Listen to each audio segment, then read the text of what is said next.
لله الذي أرسل رسوله بالهدى ودين الحق ليظهره على الدين كله وكفى بالله شهيدا وكفى بالله وكيلا. أشهد أن لا إله إلا الله وحده ربي لا شريك له وأشهد أن محمدا عبده ورسوله الذي لا نبي بعده. أما بعد. Kita lanjutkan kajian kita masih membahas tafsir dari surah-surah pendek di dalam juz amma. Kita masih masuk ke suratul Insyiqaq pada ayat ke-7. A'udzubillahi minasyaitonir rajim. Bismillahirrahmanirrahim. Fa amma man utiya kitabahu biyamini fasawfa yuhasabu hisaban yasira wa yanqalibu ila ahlihi masrura. Maka adapun orang-orang yang mengambil catatannya dengan tangan kanannya, maka dia akan mendapatkan hisab dengan hisab yang sangat mudah dan akan kembali kepada keluarganya dengan sangat senang.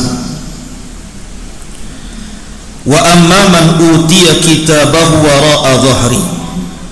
Adapun orang-orang yang diberikan catatannya di belakang punggungnya, fasawfa yad'u subura. Maka dia akan teriak-teriak dan mengatakan, celaka aku. Wa yasla sa'ira. Dan dia akan masuk ke dalam neraka yang menyala-nyala. Innahu kana fi ahlihi masrura. Padahal ketika di dunia orang ini sangat bahagia dengan keluarganya. Innahu dhanna an la yahud. Dia sangka dia tidak akan berjumpa dengan Rabbnya. Bala inna rabbahu kana bihi basira. Salah dia, sesungguhnya Rabbnya setiap hari memperhatikannya. Ma'asyiral muslimin yang dimuliakan Allah subhanahu wa ta'ala, ayat 7 sampai ayat 15 ini menjelaskan kepada kita salah satu peristiwa dari peristiwa-peristiwa hari kiamat. Ketika manusia dikumpulkan di padang mahsyar, maka ada beberapa peristiwa yang terjadi. Pertama, hari kebangkitan. Semua manusia dibangkitkan. Sejak zaman Adam alaihi salatu wassalam sampai yang terakhir mati. Kemudian yang kedua, setelah dibangkitkan kemudian dikumpulkan di padang mahsyar. Setelah dikumpulkan kemudian ditampakkan seluruh amalannya. Kemudian setelah ditampakkan seluruh amalannya, barulah kemudian pengambilan kitab yang kita akan bahas pada malam hari ini. Setelah pengambilan kitab, baru proses hisab. Ada hisab yang mudah, ada hisab yang sulit. Setelah hisab baru ada proses namanya penimbangan amal. Setelah proses penimbangan amal, maka ada proses namanya al-murur ala sirat, berjalan di atas titian siratal mustaqim. Kemudian setelah itu manusia akan berkumpul di pintu-pintu surga. Maka yang terakhir ada proses jaza, balasan. Apakah dia layak masuk surga, apakah dia layak masuk neraka. Begitulah secara singkat proses-proses yang akan terjadi di padang mahsyar. Kita ambil salah satu peristiwa yang disebutkan di dalam ayat ini. Di sini Allah Subhanahu wa taala mengatakan ada orang-orang yang mengambil catatan kitabnya dengan tangan kanannya, dan mereka orang-orang yang beriman. Tapi ada juga orang-orang yang mengambil dengan catatan kirinya, dengan tangan kirinya, dan mereka orang-orang kafir. Dan ada juga yang mengambil catatannya dengan tangan kiri ke belakang punggungnya, dan mereka adalah orang-orang munafik. Karena di dunia ini manusia cuma terbagi tiga. Kalau tidak mukmin, kafir. Kalau tidak kafir, maka dia munafik, tengah-tengah orang-orang yang beriman dan orang-orang kafir. Ma'asyiral muslimin yang dimuliakan Allah Azza wa Jalla, ketika manusia diberikan catatan itu, sudah saya katakan bahwa catatan itu terbagi dua. Ada catatan umum di mana seluruh umat dan nabi-nabinya memiliki catatan sendiri-sendiri. Artinya Nuh memiliki catatan bersama umatnya, Ibrahim memiliki catatan bersama umatnya satu buku. Kemudian Nabi Lut juga demikian, Nabi Syuaib juga demikian, Nabi Musa, Nabi Isa, termasuk Nabi SAW, ada satu catatan itu berkumpul. Semua catatan umat Rasul jadi satu. Jadi satu buku namanya catatan umum. Di sini Allah Subhanahu wa taala hendak membuka aib setiap orang dan hendak memberitahu kebaikan setiap orang. Karena dalam catatan itu ada Abu Bakar, ada Umar, ada Utsman, ada Ali, ada seluruh para sahabat, ada para tabi'in, ada para tabi'ut tabi'in, ada para ulama, ada para syuhada, orang-orang saleh, dan kita juga ada di situ. Dan itu akan dibaca di hadapan manusia. Ketika Abu Bakar Siddiq radhiyallahu anhu disebutkan kebaikannya, Umar disebutkan kebaikannya, Utsman disebutkan kebaikannya, Ali disebutkan kebaikannya, kemudian para ulama, kita pun disebutkan di situ. Sayangnya bukan kebaikan saja disebutkan, keburukannya pun disebutkan.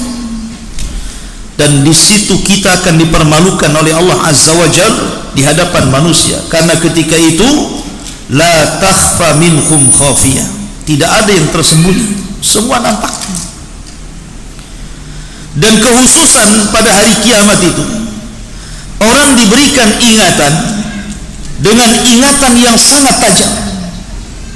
Di dunia mungkin Anda melakukan kesalahan 10 tahun yang silam, 15 tahun yang silam, atau mungkin 5 tahun yang silam, kita sudah lupa. Sudah lupa kita ini berbuat apa. Kita pernah menzalimi orang, kita lupa. Kita pernah menggibah orang, kita lupa. Kita pernah mengambil hak orang, kita lupa. Kita pernah bermaksiat, kita lupa. Tapi di akhirat tidak akan lupa. Kita akan diingatkan seluruh ingatan di dunia sejak kita akil balik sampai kita wafat. Menitnya, jamnya, harinya, bulannya, tahunnya, kita akan ingat. Sehingga tidak mungkin mengelak, karena itu harus disesuaikan dengan catatannya. Apalagi kemudian pada hari itu manusia tidak bisa mencari penolong lain di dunia. Orang ada kasus cari pengacara, tapi di akhirat pengacaranya saja butuh pengacara, lawyernya saja butuh lawyer di akhirat itu. Dan tidak ada lawyer di akhirat. Masalahnya saksinya terlalu banyak, dan tidak ada saksi seperti saksi dunia bisa dibayar. Karena saksi di akhirat itu semua makhluk Allah bersaksi. Bumi bersaksi akan kemaksiatan kita di atas bumi, sehingga Allah mengatakan yauma idzin tuhadditsu akhbaraha. Pada hari itu bumi akan menghabarkan seluruh kabar orang-orang yang pernah menginjaknya. Langit akan bersaksi, para malaikat raqib dan atid, dan para malaikat penyaksi kita akan bersaksi. Bahkan bukan hanya itu, anggota badan kita pun akan bersaksi. Yauma nakhtimu ala afwahihim wa tukallimuna aydihim wa tashhadu arjuluhum. Mulut dikunci, tangan bicara. Bukan hanya tangan, kulit ini bersaksi di hadapan Allah terhadap jasadnya. Sehingga kulit ketika bersaksi, jasad ini protes kepada kulit dan mengatakan lima syahidtum alaina. Kenapa kamu ikut-ikut bersaksi kepada jasadmu sendiri? Maka kulit mengatakan, antaqanallah, karena Allah yang buat aku bicara. Jadi pada hari itu la takhfa minhum khafiyah, tidak ada yang tersembunyi bagi dia dan bagi Allah Subhanahu wa taala. Dan kita harus mempertanggungjawabkan di situ. Tetapi orang-orang yang beriman, al jaza'u min jinsil amal, balasan itu disesuaikan dengan amalannya. Ketika dia mengambil catatannya, catatan yang kedua, maksudnya catatan khusus, setiap manusia punya catatan itu. Ketika dia membaca catatannya, kalau dia melewati kebaikan, maka akan bercahaya wajahnya. Tapi kalau seandainya kemudian dia membaca keburukan, maka akan berubah cahaya itu menjadi hitam, tetapi Allah tutupi dari orang-orang. Karena tidak mungkin dalam satu catatan itu semua baik. Walaupun dia seorang yang beriman, siapa yang tidak lepas dari kesalahan? Bukankah setiap anak Adam itu pasti berbuat salah? Tetapi sebaik-baik orang yang berbuat salah adalah bertobat, kata Rasulullah. Artinya tidak ada satupun catatan, walaupun dia mukmin pasti ada kejelekan. Tetapi kan banyak kebaikannya. Kalau dia membaca kebaikan, wajahnya bercahaya. Dia baca kebaikan, bercahaya lagi, semakin terang, sehingga wajahnya kal qamari lailatal badr, seperti bulan purnama. Tapi ketika dia lewat kepada catatannya, maka wajahnya berubah menjadi hitam, tapi Allah tutupi dari manusia, tidak tampak, karena dia orang beriman. Tapi orang-orang kafir, sudah catatannya berwarna hitam, kemudian dia membaca menjadi mukanya hitam, maka manusia sudah memandang, maka dia orang jahat. Dari sinilah Allah Subhanahu wa taala menggambarkan begitu bahagianya orang-orang yang beriman, sehingga ketika mengambil catatan dengan tangan kanannya, dia mengatakan, ha umuqra'u kitabiyah, baca catatan saya, dengan bangga, karena dia sudah tahu jalan dia ke surga. Tapi orang-orang kafir, dia enggan memegang catatannya, dia ingin melemparnya tapi tidak bisa, karena sudah tahu jalannya ke neraka. Ma'asyiral muslimin yang dimuliakan Allah Subhanahu wa taala, para ulama mengatakan bahwa ketika orang membaca catatan itu, disitulah perubahan fisik terjadi.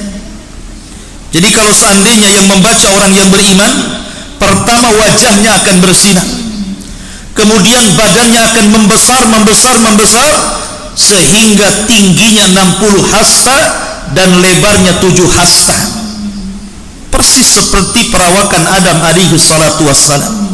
Adam itu tingginya berapa meter? 30 meter, karena satu hasta itu setengah meter. Nih satu hasta, dari sini ke sini ini satu hasta. Satu hasta itu setengah meter, 2 hasta berarti 1 meter. Kalau 60 hasta berarti 30 meter. Kalau 7 hasta berarti 3 meter. 3 meter lebih. Berarti badannya kita ini akan 60 hasta, kemudian lebarnya 7 hasta, dan akan berhenti sampai di sini, tidak mungkin membesar lagi. Itulah fisik orang-orang yang beriman ketika membaca catatan. Dan dengan jasad sebesar itulah dia akan murur ala sirat, berjalan di atas siratal mustaqim menuju surga. Allah mengatakan, wa in kuntum illa wariduha, kalian akan melewati dan tidak mungkin tidak pada titian sirat itu. Tapi orang kafir beda lagi. Ketika dia membaca catatannya, mukanya menghitam, badannya membesar. Semakin banyak dosanya, semakin besar badannya, semakin banyak dosanya, semakin hitam mukanya, sehingga badannya entah seberapa besarnya. Karena digambarkan penduduk neraka itu giginya saja seperti gunung Uhud besarnya itu. Giginya penduduk neraka seperti gunung Uhud. Gimana mulutnya, gimana wajahnya, gimana badannya. Maka penduduk neraka itu akan besar wajahnya, besar badannya, dan besar perawakannya.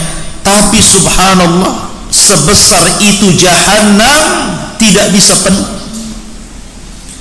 Walaupun manusia menjadi besar, semakin besar karena banyak dosanya, tapi ketika mereka dimasukkan ke dalam Jahannam, Jahannam tidak pernah penuh. Sehingga ketika Allah Subhanahu wa taala menggambarkan tentang Jahannam, halim talati, sudahkah kau penuh wahai Jahannam? Apa kata Jahannam? Hal mim mazid, adakah tambahan ya Rabb? Masukkan saja. Ya. Menunjukkan bahwa Jahannam itu neraka yang sangat besar. Ya. Ma'asyiral muslimin yang dimuliakan Allah Azza wa Jalla. Di sini Allah mengatakan, fa amma man utiya kitabahu biyamini, barang siapa yang mengambil catatannya dengan tangan kanannya, fasaufa yuhasabu hisaban yasira, maka dia akan mendapatkan hisab yang mudah. Manusia akan tinggal di padang mahsyar itu bukan sebentar.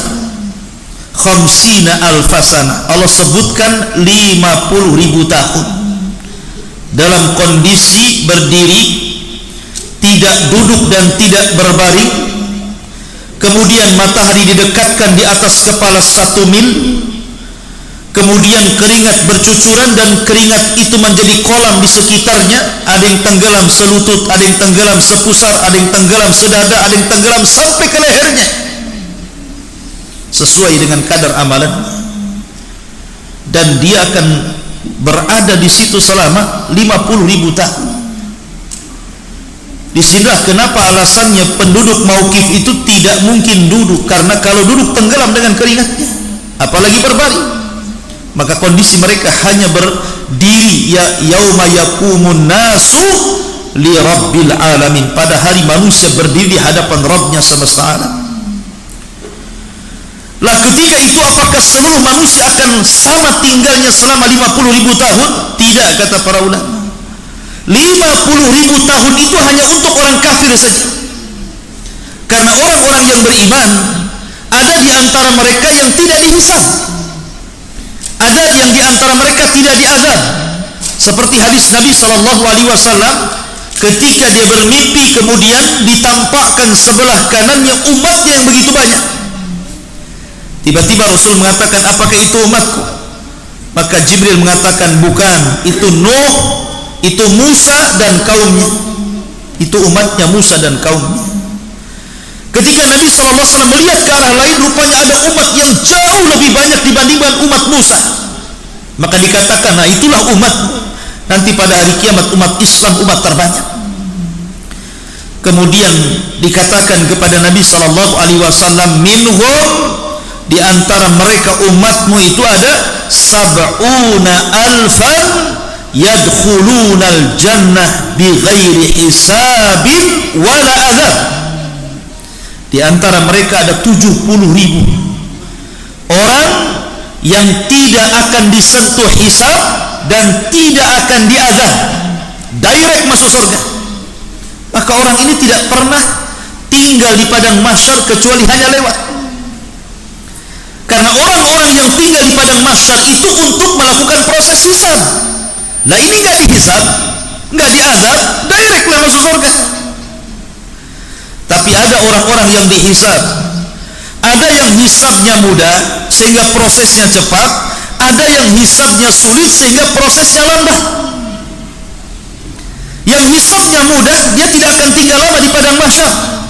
Tapi yang hisabnya sulit, boleh jadi mereka akan bersama dengan orang-orang kafir selama 50.000 tahun berdiri mencari peradilan Allah Subhanahu wa ta'ala. Jadi ada orang-orang yang hisabnya mudah, sampai ketika orang-orang yang direct masuk surga tanpa hisab dan azab, dan orang-orang yang mudah hisabnya, maka tinggallah orang-orang yang sulit hisabnya. Mereka lah orang-orang kafir munafik dan orang-orang yang beriman yang fasik, yang fajir, yang dosanya lebih banyak dibandingkan amal solehnya. Maka mereka menunggu peradilan Allah Azza wa Jalla. Disinilah tegak tentang syafaat. Setelah mereka berdiri lama, akhirnya kemudian orang-orang itu meminta kepada Adam untuk minta syafaat kepada Allah. Adam pun tolak. Akhirnya diarahkan kepada Nuh, Nuh pun menolaknya. Nuh mengarahkan kepada Musa, Ibrahim menolaknya. Ibrahim mengarahkan kepada Musa, Musa menolaknya. Musa mengarahkan kepada Isa, Isa menolaknya. Sampai akhirnya Isa mengarahkan kepada Rasul sallallahu alaihi wasallam, sayyidul awwalin wal akhirin. Barulah Nabi SAW mengatakan, ana laha, kan ku coba. Maka Nabi SAW kemudian menghadap Allah di bawah arasy-Nya, sujud lama sekali. Ketika itu Allah Subhanahu wa taala berfirman kepada Rasulullah, irfa' ra'saka ya Muhammad, sal tu'ta, kul tusma, isfa' tusaffa. Angkat kepalamu, katakan kau didengar, minta kau diberi, mintalah syafaat, ku berikan kau syafaat. Dari situlah terjadi proses syafaat. 7 syafaat diberikan kepada orang-orang yang beriman. Salah satunya adalah kepada orang yang masih mengucapkan 2 kalimat syahadat, asyhadu an la ilaha illallah wa asyhadu anna muhammadar rasulullah.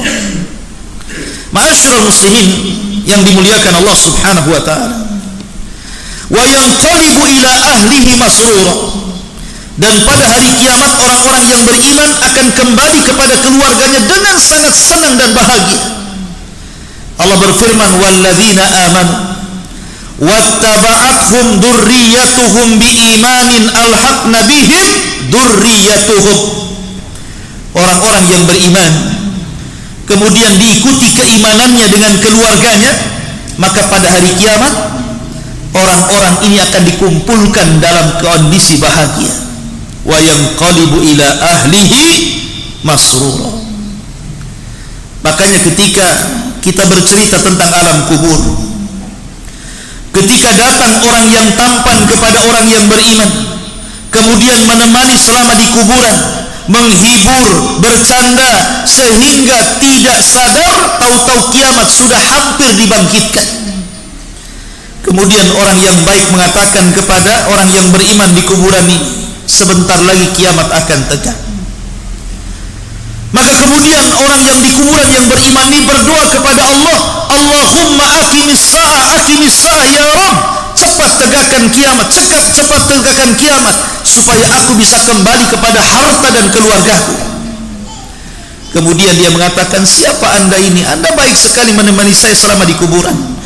Maka orang yang baik mengatakan, ana amaluka soleh, sayalah amal solehmu, saya jelmaan dari solatmu, zakatmu, puasamu, baca Quranmu, zikirmu, berbuat baikmu, dan begitu seterusnya. Jadi orang yang beriman akan kembali kepada harta dan keluarganya. Karena orang-orang yang beriman, dia tidak pernah membangun keluarganya di dunia, dia tidak pernah membangun rumahnya di dunia, dia tidak pernah membangun kemewahannya di dunia. Orang-orang yang beriman, dia bangun rumahnya di akhirat, dia beli tanahnya di akhirat, dia beli tamannya di akhirat, sehingga ketika dia sedang sakaratul maut, dia ingin segera berjumpa dengan rumah, tanah, taman, dan seluruh keluarganya. Kenapa? Karena tidak ada beban di dunia. Tapi orang-orang yang membangun rumahnya di dunia, usahanya di dunia, kendaraannya di dunia, sama sekali dia tidak memberikan dan menyisihkan untuk akhiratnya, maka saat detik wafatnya orang ini benci kematian, karena dia akan meninggalkan keluarga, harta, pangkat, jabatan, anak-anak, sehingga dia benci dengan kematian. Ma'asyiral muslimin yang dimuliakan Allah Azza wa Jalla. Kemudian Allah mengatakan, wa amman utiya kitabahu wara'a dhahri. Adapun orang-orang yang diberikan catatannya di belakang punggungnya, orang-orang kafir, orang-orang munafik, fasaufa yad'u thubura, dia pun berteriak, celaka aku. Baru sadar dia. Orang itu terkadang sadar setelah mati, nggak ada guna. Orang kalau menyesal di dunia, kalau sudah di akhirat menyesal, apa gunanya? Di akhirat kita tidak bisa sholat, kita tidak bisa puasa, kita tidak bisa berdoa, kita tidak bisa istighfar. Yang ada di akhirat itu mempertanggungjawabkan semua amalan. Makanya orang-orang di kuburan saja nyesal dan mengatakan, orang-orang kubur itu, dia mengatakan, ya Allah, kembalikan aku ke dunia. Allahumma rabbirji'uni, ya Allah, kembalikan aku. La'alli a'malu salihan fima tarak, agar aku bisa mengamalkan amalan saleh terhadap yang aku luputkan selama di dunia. Tapi Allah mengatakan, kalla, sekali-kali tidak mungkin. Innaha kalimatun huwa qailuha, itu kan hanya hayalanmu saja. Yang lain mengatakan, laula akhartani ila ajalin qarib la asaddaqa wa akum minas salihin. ya Allah, kalau engkau bangkitkan aku ke dunia sedetik saja, kuinfakkan semua hartaku, la asaddaqa wa aku minas salihin, dan saya akan berkawan dengan orang-orang saleh. Tapi mustahil. Ya, ini orang jahat menyesal. Orang baik ingin kembali ke dunia saja tidak bisa, apalagi orang jahat.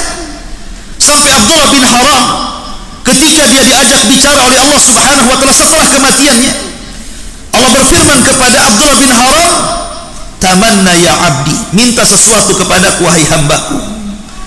Maka Abdullah bin Haram mengatakan, ya Rabb, berikanlah kepadaku kehidupan 2 kali di dunia supaya aku bisa berjihad kembali kemudian mati syahid kedua kalinya. Tapi Allah mengatakan mustahil orang mati hidup lagi. Ini orang baik tidak bisa kembali ke dunia, gimana orang jahat, kan begitu ya. Maka ikhwatu fillah, penyesalan itu tidak mungkin dilakukan di akhirat. Sebagaimana orang kafir mengatakan fasaufa yad'u thubura, dia pun berteriak celaka aku, wa yasla sa'ira, dan dia akan diancam dengan neraka yang menyala-nyala. Innahu kana fi ahlihi masrura, orang-orang kafir ini di dunianya senang dengan keluarganya. Di sini kebalikannya. Kalau orang-orang yang beriman, kesenangan dengan keluarga itu bukan di dunia, karena pasti orang yang beriman keluarganya pasti diuji Allah Subhanahu wa taala. Tapi orang-orang kafir terbalik, justru kesenangan mereka dengan keluarga itu di dunia, dan di akhirat akan dicerabaikan Allah Subhanahu wa taala. Sehingga Rasul mengatakan ad-dunya sijnul mu'min wa jannatul kafir. Dunia ini penjara bagi orang-orang yang beriman, tapi surga bagi orang-orang kafir. Ketika ada orang Yahudi yang miskin, yang fakir, yang kere, datang kepada Imam Ibnu Hajar al-Asqalani, salah seorang ulama Syafi'i, pengarang kitab syarah Sahih Bukhari Fathul Bari, pengarang kitab Riyadhus Shalihin, Bulughul Maram, dan banyak karyanya. Bulughul Maram Imam Nawawi, Riyadhus Shalihin karya Imam Nawawi, Bulughul Maram maksud saya. Jadi Imam Ibnu Hajar ini datangi seorang Yahudi fakir. Ketika itu Ibnu Hajar sedang dimuliakan di pasar, pakai kendaraan mewah, pakai baju kerajaan, digaji kerajaan karena dia qadhi di Mesir. Tiba-tiba orang Yahudi fakir mengatakan, ya Imam, bukankah dalam agama, maksudnya dalam agama Islam, Nabimu pernah bersabda, ad-dunya sijnul mu'min wa jannatul kafir. Dunia ini penjara bagi orang yang beriman dan surga bagi orang kafir. Kenapa pula saya tidak pernah mengalami kebaikan seperti Anda? Dalam pandanganmu saya ini kafir, harusnya saya yang senang. Dalam pandanganmu Anda ini mukmin, harusnya penjara. Kenapa Anda senang, saya susah, katanya. Kata Ibnu Hajar al-Asqalani rahimahullah tadi yang mengatakan, adapun dengan kesenangan yang saya miliki, memang saya digaji pemerintah, saya diberikan fasilitas pemerintah, diberikan gaji pemerintah, baju bagus, kendaraan bagus, tetapi dunia masih penjara bagi saya. Saya belum bisa lepas sholat, saya harus tetap sholat. Saya belum bisa lepas puasa, saya harus tetap puasa. Saya harus tetap sedekah, zakat, zikir, baca Quran, mengajar, talabul ilmi. Saya tidak bisa meninggalkan itu semuanya, karena seorang mukmin tidak mungkin kenyang untuk beramal soleh sampai kedua kakinya masuk ke dalam surga. Tapi dirimu sesusah ini di dunia, kamu masih surga dibandingkan dengan akhirat yang menunggumu dengan api yang sangat besar yang akan melahapmu. Bersyukurlah kau masih hidup di dunia. Dunia surga bagimu. Kalau kamu mati masuk neraka lebih payah daripada sekarang kau hidup di dunia, katanya. Tapi diriku dibandingkan dengan surga, kenikmatanku ini nggak ada apa-apanya. Ya. Dari sini ma'asyiral muslimin, bahwa orang-orang kafir itu Allah berikan istidraj dalam kehidupan dunia.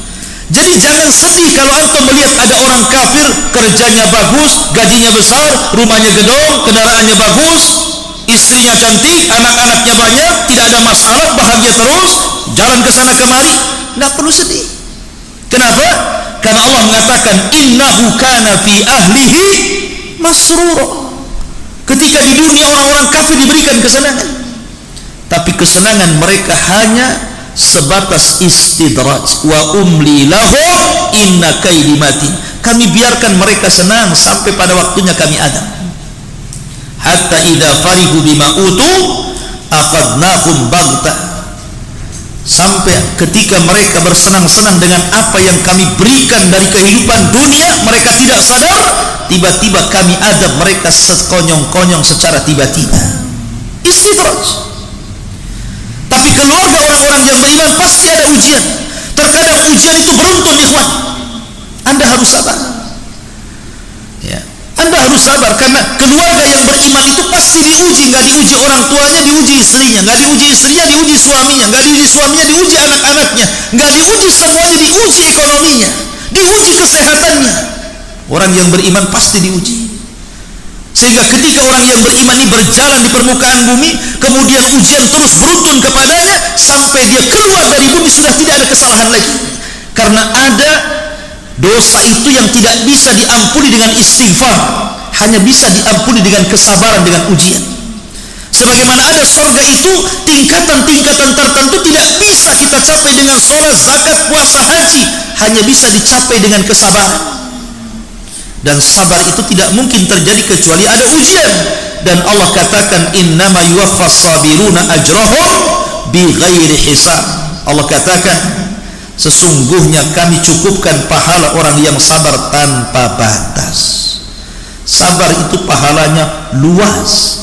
Beda dengan sholat ada nominalnya, beda dengan zakat ada nominalnya, beda dengan baca Quran ada nominalnya.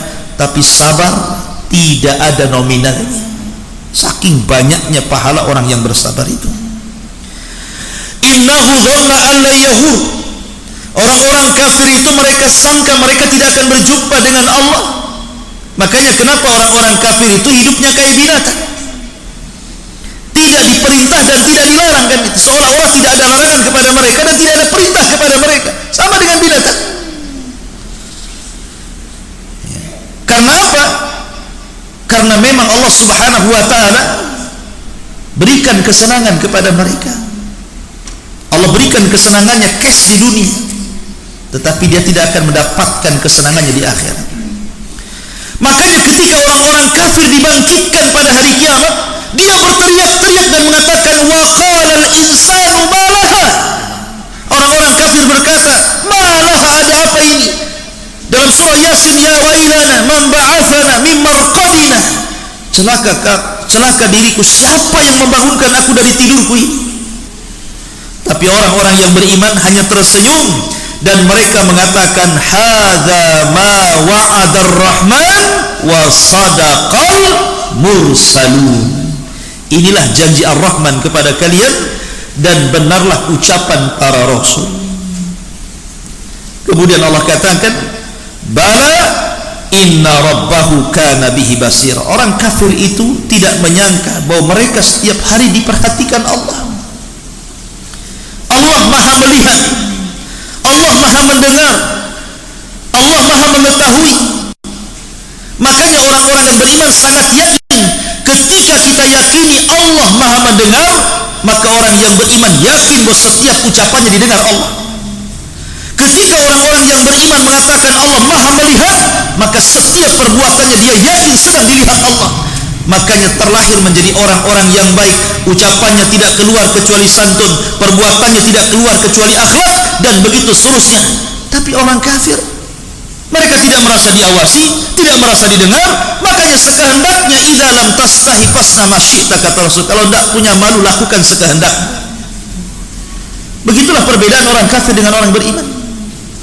Orang kafir percaya dengan nama dan sifat bagi Allah Azza wa Jalla. Cuma masalahnya ada orang-orang yang beriman itu, mereka hanya mengakui tentang nama-nama Allah, tapi tidak pernah mengakui sampai kemahannya Allah Subhanahu wa ta'ala. Saya contohkan seperti ini. Allah maha melihat. Semua yakin dan semua sepakat kaum muslimin mengatakan Allah maha mendengar. Tapi tidak semua orang yang yakin dan percaya Allah maha mendengar, ucapannya merasa didengar Allah. Ada orang seperti itu, tidak ada muraqabah sama sekali. Coba kalau seandainya orang-orang yang beriman yang percaya dengan nama Allah, kemudian yakin dengan mahanya Allah, tentu ketika dia mengatakan Allah Maha mendengar, dia yakin ucapannya didengar Allah. Ketika dia yakin Allah Maha melihat, pergerakannya dilihat Allah. Ketika dia yakin Allah Maha Razzaq, Maha pemberi rezeki, dia yakin harta itu titipan Allah. Ketika Allah Subhanahu wa taala Maha Rahim, dia yakin bahwa ada kesempatan untuk bertobat karena Allah itu rahim kepada hambanya. Begitu seterusnya. Makanya penting beriman dengan nama-nama Allah Subhanahu wa taala untuk menguatkan iman seseorang supaya tidak kufur nikmat maksudnya. Ya. Ma'asyiral muslimin yang dimuliakan Allah Azza wa Jalla, maka di sini Allah Subhanahu wa taala menyebutkan dua kelompok, yang satu kelompok ahli surga, yang satu kelompok ahli neraka. Wallahu a'lam. Fala uqsim bisyafaq, ini sudah bab lain, kita tinggalkan minggu depan. Subhanakallahumma bihamdika asyhadu an la ilaha illa anta astaghfiruka wa atubu ilaik. Allahu ta'ala. Assalamualaikum warahmatullahi wabarakatuh.